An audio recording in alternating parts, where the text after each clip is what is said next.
What it do, it's your boy Teely, and I'm back with another crazy video. We back with another episode of Dr. Insanity. I feel like I ain't did that in a minute. You know what I'm saying? I already know you see the title. How cops captured the Minnesota mass shooter. We got another chaos, another nut on the run where they captured him. You know what I'm saying? Before we get started, make sure y'all like and subscribe and turn on that post notification bell.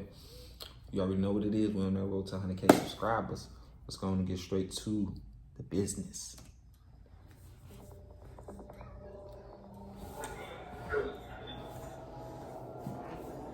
I love Dr. Insanity's show. Yeah, I like the editing. It's midnight at the Shady Oaks apartment complex. A resident is walking back to his apartment. You give me all cozy. He's shot by an unidentified man.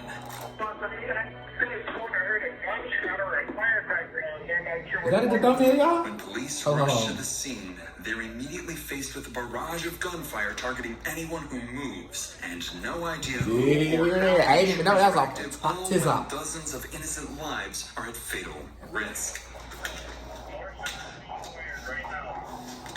Let's go. Just calm down. What kind of injury do you have? It's a gunshot. Okay. Who shot you? I don't know. So he just went. I'm gonna get snipers put up on the east side. Yes. Get over here! Get over here! Down on the ground now!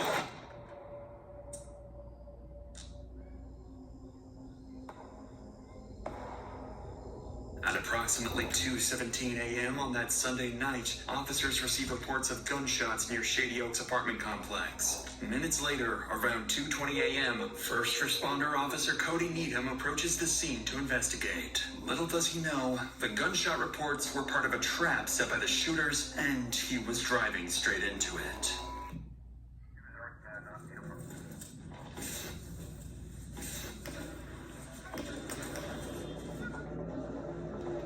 I think I've been shot. Moments after entering the parking lot, Officer Needham is struck by a bullet as multiple shots rang out and immediately radios nearby officers for backup. I'm going to the hospital. Dispatch, let ER know I'm coming. There was a rapid succession of shots. Do you know where it came from? It's back by Shady Oaks. There were more shots back by Shady Oaks. Damn. We need to get a perimeter around this building. He straight up at the gate with it. This man just pulled up and already got hit. So you know, yeah. Multiple units nearby are now en route to Shady Oaks. However, the scale of police response will soon grow much larger as officers realize the severity of the situation and the danger posed to the civilians. But for now, as backup units head towards the scene, Officer Needham speeds towards the hospital, still uncertain how severe his injuries are. Don't tell me he died. Please die. I think I've been shot. I don't know what the He's about to. While Needham receives urgent medical care, backup officer Christopher Deason and other units make their way towards Shady Oaks. Completely unaware, they're stepping into a deadly 8-hour-long standoff. God damn. In rapidly chaotic incidents like these, officers have no choice but to make split-second. In rapidly chaotic incidents like these, officers. I'm gonna get my thumbnail. I don't know. Wait a little minute, y'all. Y'all know I do my thumb. That's all.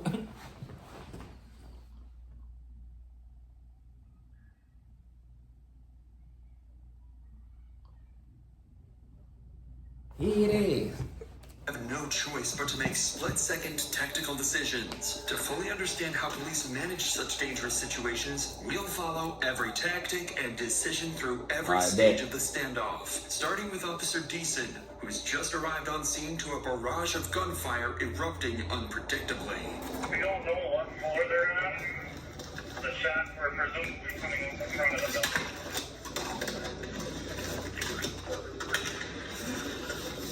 More shots being fired right now.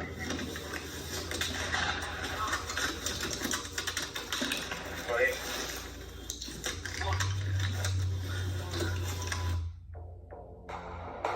So already you going down. She on exempt. But anyway, so already this man is going down. You shot a police officer. You didn't already got 5 stars. You didn't already got 5 stars already. So I think he shot another police officer. Yeah, he cooked. He gotta be on PCP, meth. He gotta be on some type of hard drug. Shot at? You okay? Just calm down. Calm down. I didn't get hit. What? Is that your car? Mine over there, yeah. No. Officer Deason and other responding officers quickly take position behind a water pump house, located near the parking lot on the west side of the complex. But there's a more immediate worry weighing on the officers. Many civilians remain unaware and exposed, and every gunshot could mean another innocent resident being targeted. With dozens of innocent lives at stake, Officer Rasmussen and Tim Harves arrive near Deason's location on the west side, positioning themselves nearby to help scan the area and pinpoint where the gunfire is coming from.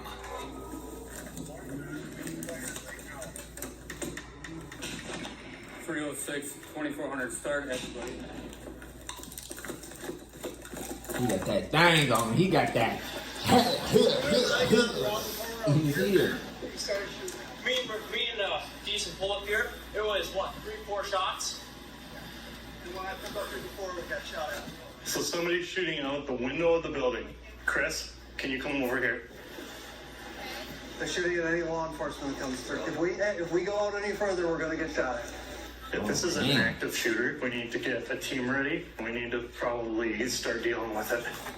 At this stage, the situation facing officers is extremely dangerous. The Shady Oaks apartment complex contains approximately 126 units, and with near zero visibility and gunshots ringing out unpredictably, police have no way of pinpointing exactly where the shooters are located, whether they're barricaded, mobile, or roaming freely, or even how many shooters are active. What's more alarming is that officers don't yet realize they're dealing with a carefully planned ambush, and the next few minutes will make that terrifyingly clear. We want to get eyes on the building. We need to get Cars there. We need to get back over here, right? Yeah, so we're probably gonna have to. Damn. Where the fuck is this guy? He's close. He's outside, I bet.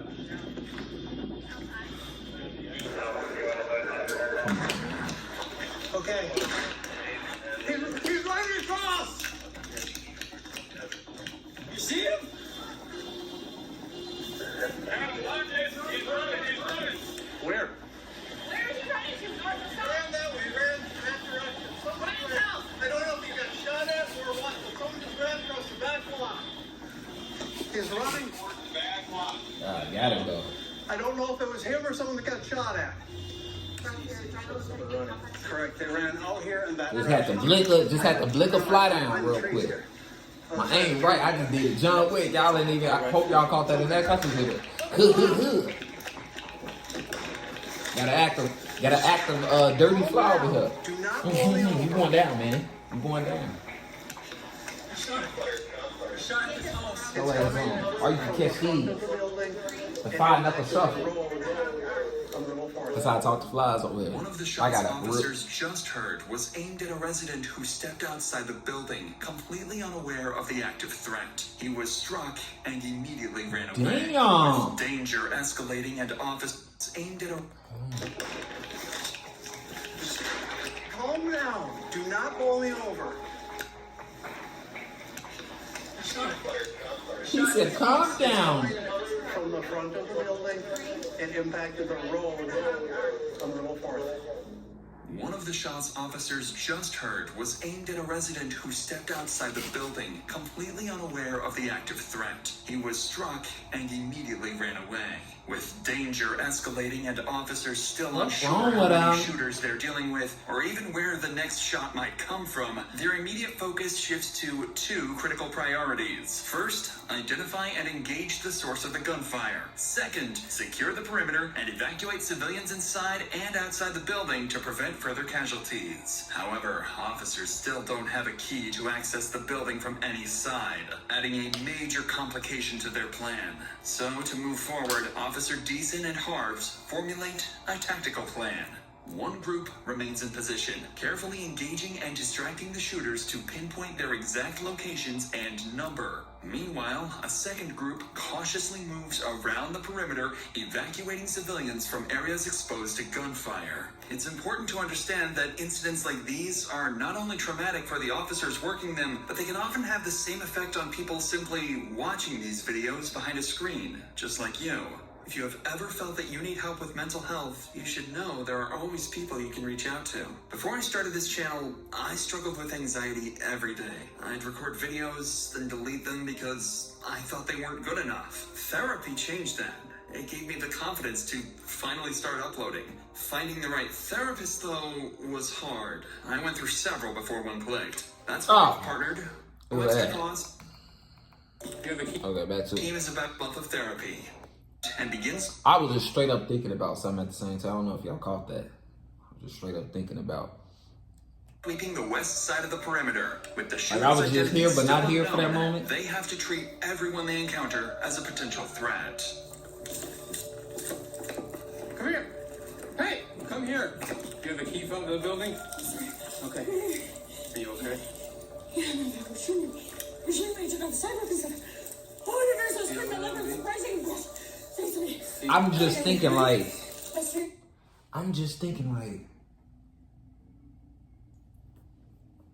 it, as sad as it sounds, you're really not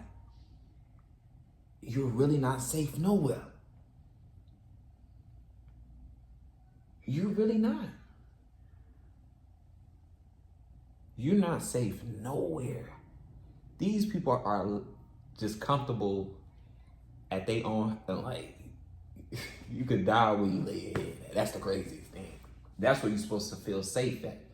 But you could die at work, walking down the street, on the toilet, just standing outside of your house, as you seen, just standing outside, he was smoking a cig. 555, damn. Yeah, she like, take my keys. Now, it's the second floor. So you think it's the I'm second? pretty sure. It's the second floor on the far side. Okay. Go back to your car. Stay in there, okay? Oh, for Officer sure. Rasmussen manages to clear this first encounter with a resident safely. But as he moves further into the parking lot, he spots someone he believes might be one of the shooters.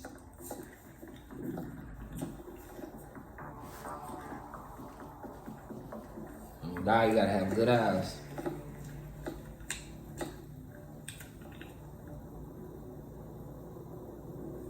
Stop! Right now! Stop! You're so vulnerable because it's so open. It's a lot of light. So it's like, it's light and dark at the same time because it has its spots where it's like shade at. But then, he over here. Is that it? I'm tweaking. Hold on. Turn around! I think that's a civilian. Drop to your knees. I got a guy that just walked out. He's in the parking lot. I got him at gunpoint. I need somebody out here. Stay where you're at right now.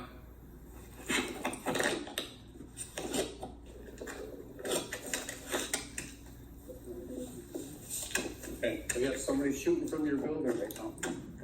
Okay? Okay. Okay. Okay, hit him. Go to him. He's like, man, I'm just trying to go to the store. Ma'am, come here. Come here. Come here. It's police department. Come here. There's somebody shooting from your building right now. Okay? Now keep your hands out of your pockets, please. Go to that red car over there. Go. The individual Red car right there. residents, completely unaware of the danger they've just narrowly Like, avoided. red car's But right there. Rasmussen's attention quickly shifts towards two more residents exiting from the back of the building. One clearly injured and struggling. Keith, you got up in the building? This way.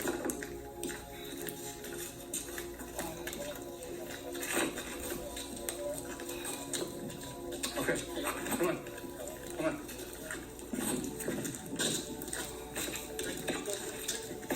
Okay,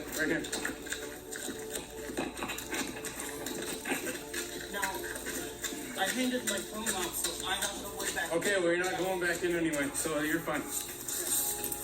Are you hurt at all, sir? Or just the one? Okay.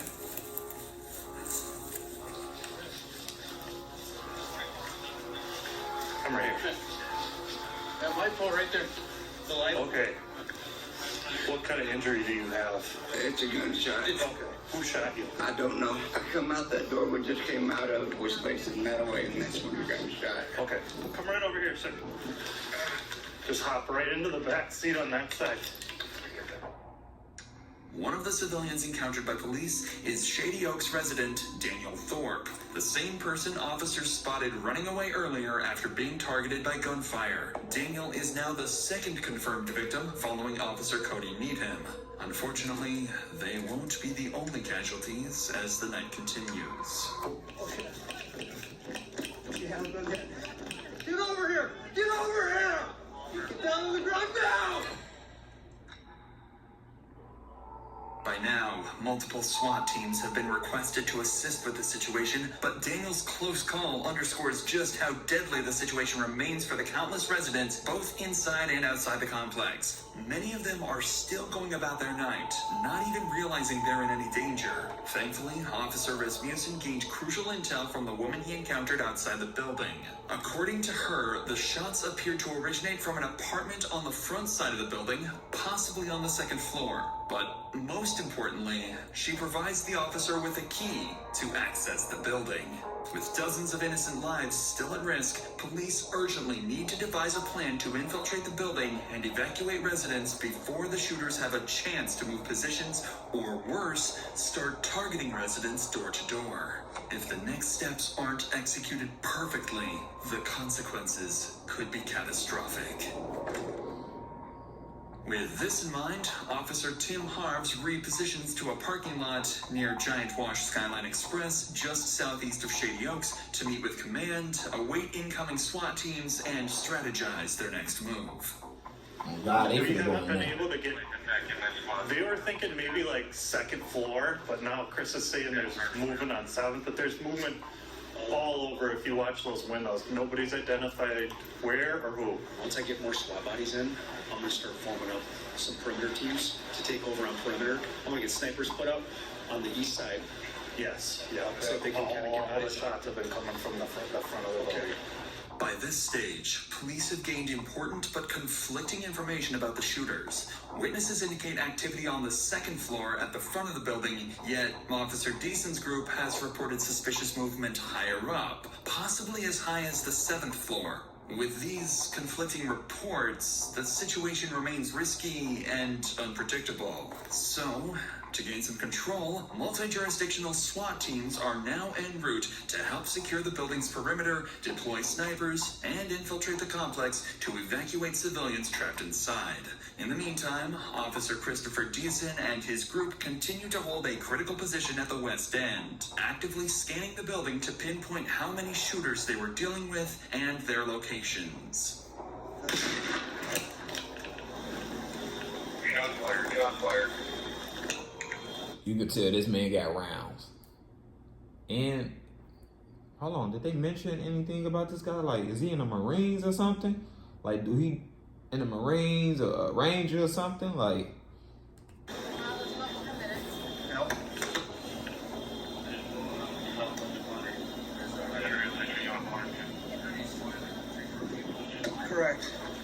Correct. Some are moving towards this.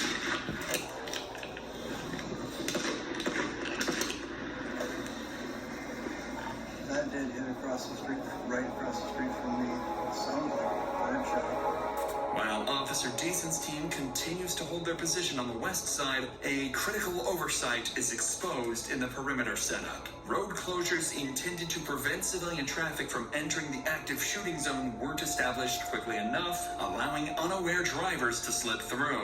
This major flaw is about to lead to disastrous consequences.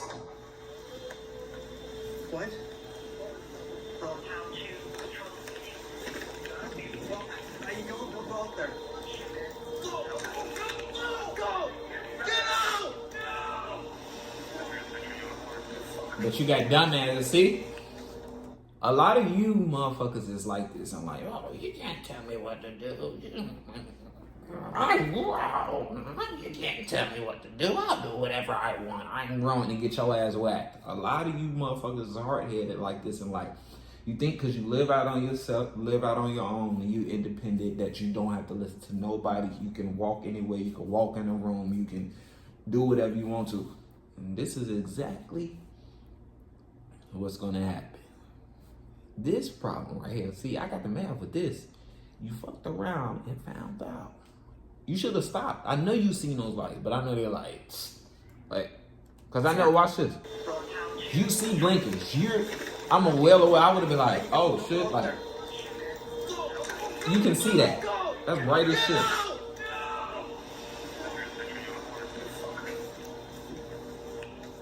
Fortunately, this first vehicle manages to pass without getting hit. But just minutes later, officers spot another set of headlights approaching, heading directly into the line of fire.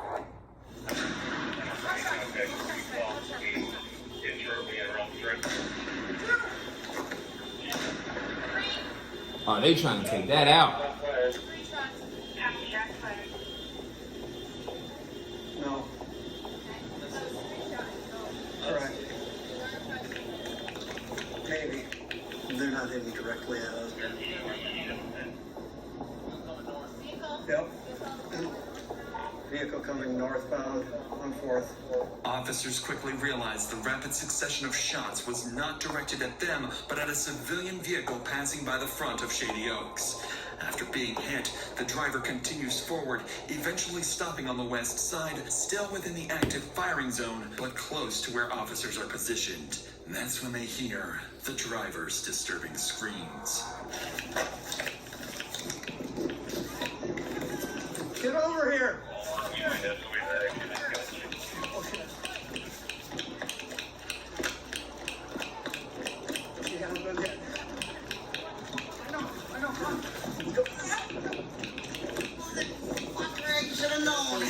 You have a tourniquet on you? Yeah. Okay. I think it's just through and through. Send your leg. I'll let go from. Yeah. We can't get up there right now. We cannot get up there right now. The injured driver was struck in the leg and is rapidly losing blood. Officers quickly apply a tourniquet to control the bleeding and stabilize him until he can be transported to the hospital. But before they can even catch their breath, another serious problem appears. Other residents and civilians continue to pass close to the active firing zone, oblivious to the lethal danger surrounding them. That's when Officer Deason spots something alarming. Someone riding on a bicycle is suddenly seen riding straight through the active firing zone, heading directly towards officers. You can stop them. I have a bike. Get your hands up. Get over here. Get over here. Get down on the ground. Get down on the ground now. I am. What the fuck? We got people shooting out of that building now. Shit. We don't know if it's you yet. No. We don't know that yet. Hey. We got a probe out right here. We're checking him. I didn't hear no gunshot. Are you kidding? You guys scared the fuck out of me. How do you think we feel? Well, I didn't know there was people shooting each other. What's happening over there? That's the problem. What's happening over there? Get over here. Okay, crawl. Crawl over here. Come up by the building here where you're safe. All right, put your hands down again. We just had somebody get shot out in the street from here. Everything on you. No, sir. Can you take the bag gotta off? see that. Please, so you can look at it. You can search it. You can take the bag off. This bag just has a hammer and some tools. Okay, it's not him, obviously. Stay down. Okay, it's obviously not him. Okay, why don't you come up here, sir? Come up by the building where you're safe. Okay, now you hear what we're dealing with? Thankfully, officers quickly determined the biker was not a threat, managing to pull him to safety before he was harmed. Immediately afterwards, police units quickly finished establishing got a around the dumbass complex, privileged guy finally preventing over here. further civilians What from- happened? You got an idiot over here. They trying to help your dumb ass, but you jump into privilege mode and be like, let me out, let me get shot then. Danger zone. With no targets in sight, the shooting. Some people don't know how to realize to be like, alright, something going on is crazy. This Okay, I'm gonna hit that. pause gives Maybe officers an how opportunity you to trying to reassess argue? their positions as they wait for SWAT support. How you catching an aware of the attitude? violent escalation just hours away.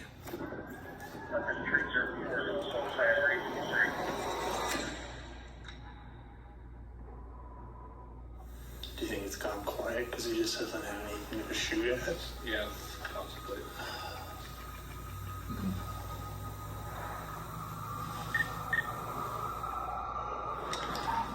Keep them at a staging point, Keith.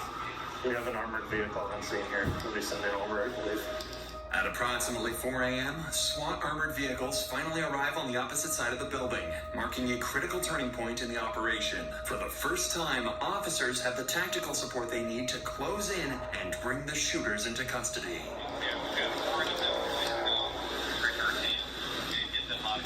You want to jump in with him? Yeah. All right, we're coming. Thanks for coming. Yeah.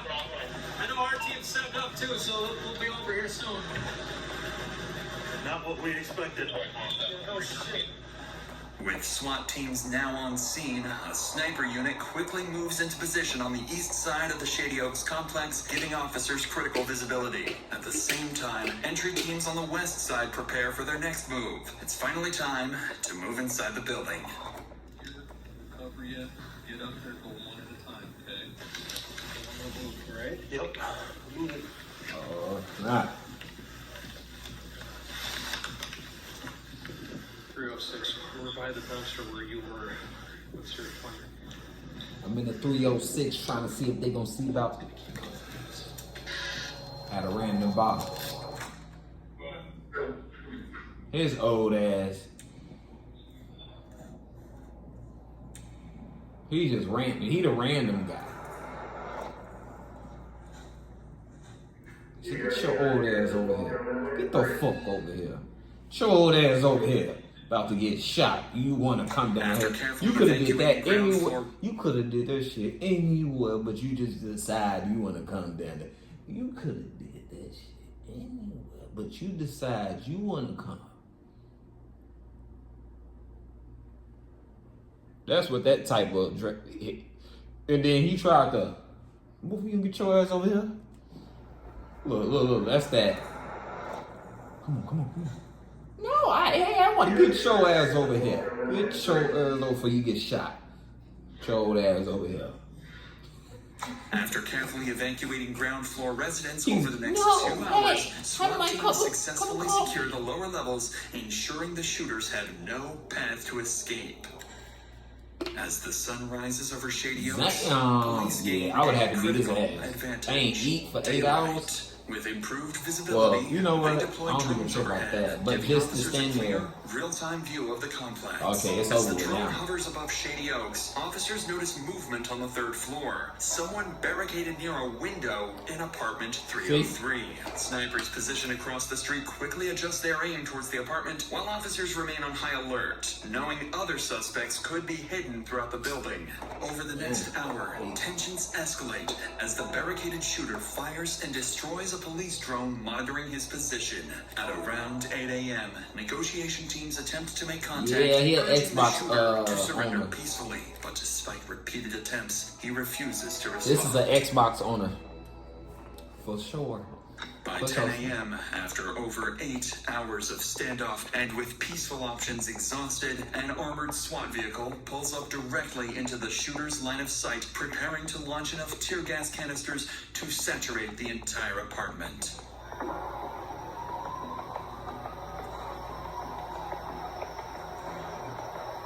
Moments after the gas enters the apartment, the barricaded suspect moves to the window. For the first time, officers see his face. It's a young man, barely out of his teens, armed and ready to fire back. See? Following the shooter's reaction, a single, carefully aimed sniper shot. I'm not gonna lie. Following, armed and ready. Now, this is a good thumbnail. Officers see his face. The young. Now, this is a good thumbnail, people. Indeed. Should I do this, y'all? Let me know in the comments. Was this a good thumbnail? Let me know in the comments.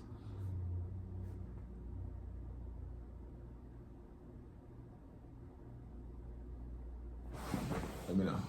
Man, barely out of his teens, armed and ready to fire back.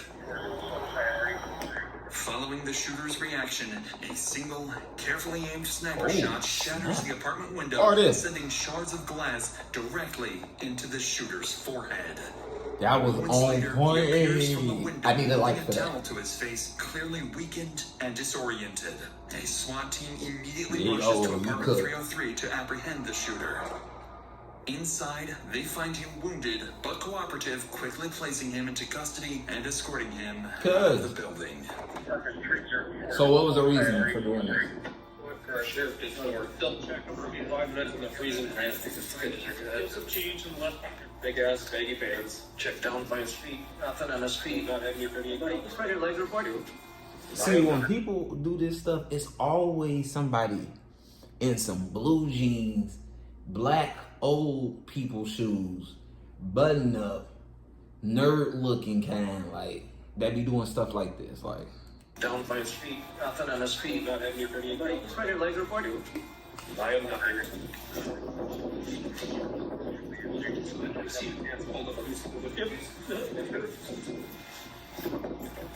Ow! My arm. so what's the reason? We gotta see the reason of why he did this shit. You want to switch over doctors? I can give me an IOU.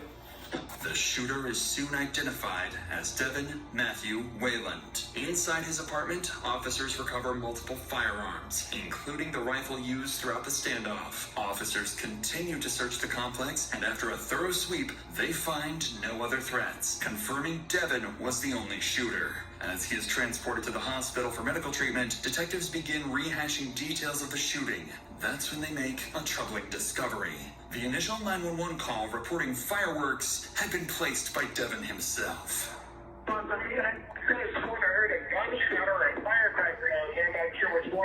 So investigators quickly realized the call getting was a deliberate attempt to lure responding officers directly into his line of fire. Given the calculated nature of the ambush, they suspect that Devin may not have acted alone, that he could be linked to a larger threat, perhaps associated with an extremist group or a broader violent plan. With this in mind, detectives bring Devin straight into an interrogation room as soon as he is medically cleared, urgently seeking answers about his true motives and whether any additional attacks were placed.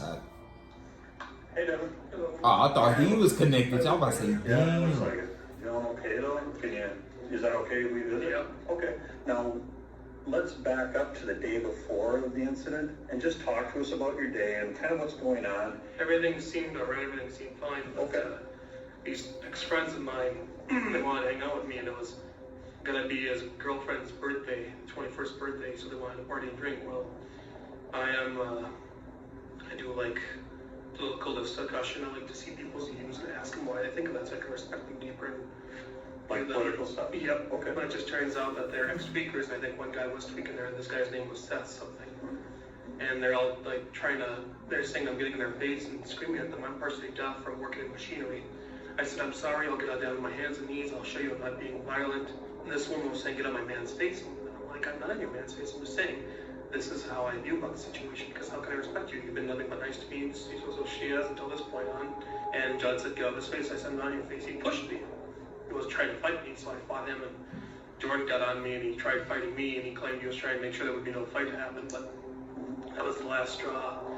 And for some reason, I felt like because no one would believe my side of the story, I had my firearms out ready to use, just in case anything did happen, which I didn't want it to, but I had an accidental discharge in my Mosin-Nagant rifle, and I had one bullet for it. So this had nothing to do with the police. This is out of an argument that you just felt like lashing out on everybody. Okay. No, I'm sure. Mosin-Nagant. Okay. It was a mental slip up. I haven't been employed for a year. And my grandfather died 3 years ago. I just wanted it, and I didn't want to ever shoot a cop. That's why I surrendered. Were you aiming at anything throughout just the the cars? rounds? Just the cars. Trying to get the cops to come so they'd shoot me. I didn't want to shoot the cops. I didn't want to shoot anybody else. So I get the cars. So that they would It was gonna shoot you, I couldn't. They're gonna fire that ad up. It's my For sure. my own views. I would have to absolutely owe me theoretically. So that's where that idea, I know it sounds really fucked up, I wanted to live. I tried telling myself this and that, but under last night's situation, it just got too much to me. This. So, do you remember what exactly you told the dispatcher when you called in? It sounded like there was a gunshot or fireworks or some type of discharge, like some type of fire shot. So if you said the word fireworks, would you mean fireworks from a gun or actually fireworks? I don't know. Did I say fireworks? Or you get you might have. I don't know if I did. I don't know if I did. Perhaps the most striking thing about Devin's confession is his description of feeling trapped between a desperate wish to die and an inability to harm himself. A psychological state commonly known as suicide by cop, where someone intentionally provokes law enforcement into using deadly force. I've said that in videos. I'll be like, some of these people be wanting to die by cops. That's why they be like, that's why they be so, like, when they be like, put the gun down, they be like, yeah, like, they know it's gonna trigger them. End their own life. Following the interrogation, detectives determined that Devin Wayland. That's what I'm saying. It's both sides to being a cop. So there's bad cops and there's good cops. You know what I'm saying? Devin admitted to intentionally provoking police to respond with deadly force, driven by anger and humiliation after an earlier conflict. Think about this. If this wouldn't have never came out, the community would have took it as like, oh, you killing him and you did. If these type of reports will come out more, like, people be like, yo, I want to die anyway. Like, you know. At a party. Thankfully, the 3 victims wounded in the shooting, including Officer Cody Needham, would ultimately recover from their physical injuries. When Devin's case reached trial, Minnesota's Court of Appeals rejected the argument that his actions were solely driven by suicidal intent. Although Devin claimed that provoking police into shooting him was his primary goal, the court found his broader actions of repeatedly firing at officers and civilians to clearly indicate a deliberate intention to kill or seriously injure others. Devin's defense team argued that severe mental health issues were primarily responsible for his violent rampage, but the jury was unconvinced, finding Devin guilty of 3 counts of first-degree attempted murder and 3 counts of second-degree assault. He was sentenced to 50 years in prison. That bad boy cooked. Yeah, he cooked, man. Let me know in the comments. I feel like, hey, you got what you got. You do the crime, you got to do that time. For sure, man. Let me know in the comments what y'all think about this one. This is a good one, man. You know what I'm saying? Make sure y'all like and subscribe and turn on that post notification bell. You know what I'm saying? We're on that road to 100K subscribers, and I'm out.